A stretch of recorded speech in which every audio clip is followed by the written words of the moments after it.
ආරම්භය සහ ව්‍යාපෘතිය. මේ යටතේ අපි ඉස්සෙල්ලාම බලන්න ඕනේ මහනුවර රාජධානියට කියන තවත් නම් මොනවද කියලා. සෙන්කඩගල් නුවර, උඩරට රාජධානිය, කන්දිනුවර. ඉතින් මේ පෙළපොතට අමතරව අපි තව දැනගන්න ඕනේ කටුපුල් නුවර, කන්දිනුවර කියන්නේ මේ උඩරට රාජධානියටම තමයි කියන එක. පාලකයෝ. හිටපු පාලකයන්ගෙන් පළමුවන පාලකයා වෙන්නේ සේනාසම්මත වික්‍රමබාහු. අපි මේක පෙළ ගැසුවොත් සේනාසම්මත වික්‍රමබාහු, ජයවීර බණ්ඩාර, කරලියද්දී බණ්ඩාර, සීතාවක රාජසිංහ, පළමුවන විමල ධර්මසූරිය, සෙනරත්, දෙවන රාජසිංහ රජු, දෙවන විමල ධර්මසූරිය රජු, ශ්‍රී වීර පරාක්‍රම නරේන්ද්‍රසිංහ, ශ්‍රී විජය රාජසිංහ, කීර්ති ශ්‍රී රාජසිංහ, රාජාදි රාජසිංහ සහ අවසාන රජතුමා ශ්‍රී වික්‍රම රාජසිංහ. එතකොට මේ මහනුවර රාජධානියට අයත් වූ නගර අපි සමහර වෙලාවට අපිට ප්‍රශ්න පත්‍රය තුළදී දැක ගන්න පුළුවන් අපෙන් අහලා තියෙනවා. එතකොට අපි දැනගන්න ඕනේ ගම්පල, සිදුරුවාන, දෙනුවර, මාතලේ, ඌව කියන ප්‍රදේශයන් තමයි මහනුවර රාජධානියට අයත් වන්නේ.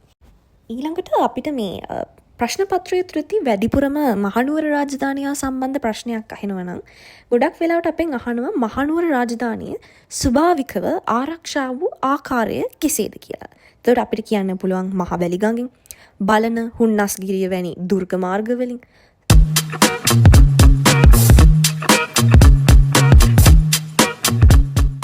ඊළඟට අපි පාඩම තියෙන වැදගත් කරුණු රජතුමාට අධ්‍යයනය කරගෙන යමු. අපි පළවෙනි රජතුමා විදිහට නම් කරපු සේනාසම්මත වික්‍රමබාහු රජතුමා උඩරට ආරම්භක පාලකයක් කියන බව අපි මතක තියාගන්න ඕනේ. ඊළඟට එන ජයවීර බණ්ඩාර රජු. මෙයා පෙර රජුගේ පුත්‍රයා වෙනවා.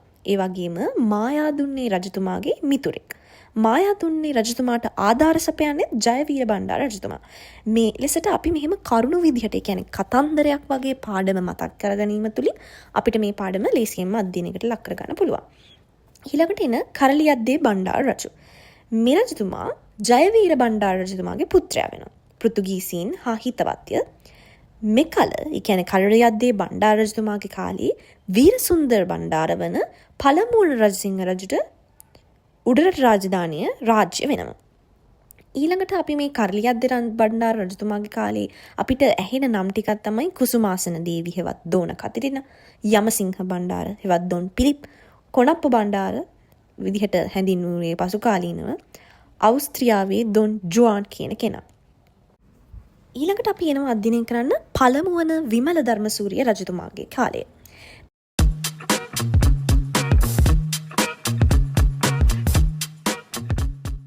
මෙහිදී අපි දැනගන්න ඕනේ එතුමාණන් මුහුණ දුන්න අභියෝග ටිකක්.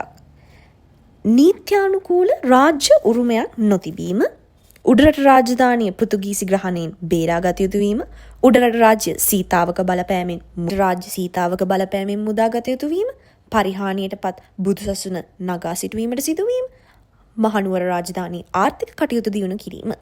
මේවා තමයි එතුමාණන්ට මුහුණ දෙන්න සිදු වූ අභියෝග. මෙහිදී අපි පෙළ පොතේ තියෙන කරුණම මතක තියා ගැනීම තුළින් අපිට වැඩි ලකුණකට යන්න පුළුවන්. ඊළඟට අපි මේ ගැටලු වලට එතුමා කොහොමද මුහුණ දුන්නේ කියන ආකාරය වෙන වෙනම අධ්‍යයනය කරන්න ඕනේ. ඒතර එක ගැටලුවකට මුහුණ දුන් ආකාරය මේ වෙන වෙනම ඉතා දීර්ඝව පෙළ පොතේ විස්තර කරලා තියෙනවා. ඒක අපි වෙන වෙනම එක අභියෝගයක් කරන් ඒකට මුහුණ දුන්න ආකාරය පොඩි කරුණු කීපයකින් මතක තියා ගැනීම තුළින් අපිට පාඩම ඉතාමත් පැහැදිලි කරගන්න පුළුවන්. එතකොට පළමුවෙනි ගැටලුව විදිහට දැන් තිබුණේ මොකද්ද? රාජ්‍ය උරුමයක් නොතිබීමනේ. නීත්‍යානුකූල රාජ්‍ය උරුමයක් නොතිබීම. මේ සඳහා එතුමා කරපු වැඩි දෝන කතිරිනාව විවාහ කරගත්තා. ඒ ලෙසම බුදුදහම වැළඳ ගැනීම, විමල ධර්මසූරිය නමින් බෞද්ධ නමක් ගැනීම, ඒ වගේම දෙල්ගමු විහාරයේ තිබූ දන්ත ධාතුව මහනුවරට ගෙනීම. මේ වගේ අනුගමනය කරපු ක්‍රියාමාර්ග ටික අපිට ලේසියෙන් කරුණු විදිහට මතක තියාගන්න පුළුවන්. ඊළඟට දෙවන ගැටලුව වූයේ උඩරට රාජධානිය පෘතුගීසි ග්‍රහණයෙන් බේරා ගැනීම. ඉතින් මෙහිදී ගත්ත ක්‍රියාමාර්ගය තමයි දන්තුරේදී ඇතිවුණු පෘතුගීසීන් හා සටන පැරඳවුවා. ඒ වගේම ඔවුන්ට එරෙහිව පහතරට ඇතිවන කැරලිවලට එතුමාණන් සහාය දෙනවා. ඔවුන් පළවා හැරීමට ලන්දේසි සහාය ලබා ගන්න උත්සාහයක් දරන්නේ පළමුවන විමල ධර්මසූරිය රජතුමා. ඊළඟට තව තිබුණ ගැටලුව තමයි උඩරට රාජ්‍ය සීතාවක බලපෑමෙන් මුදවා ගන්නේ කෙසේද?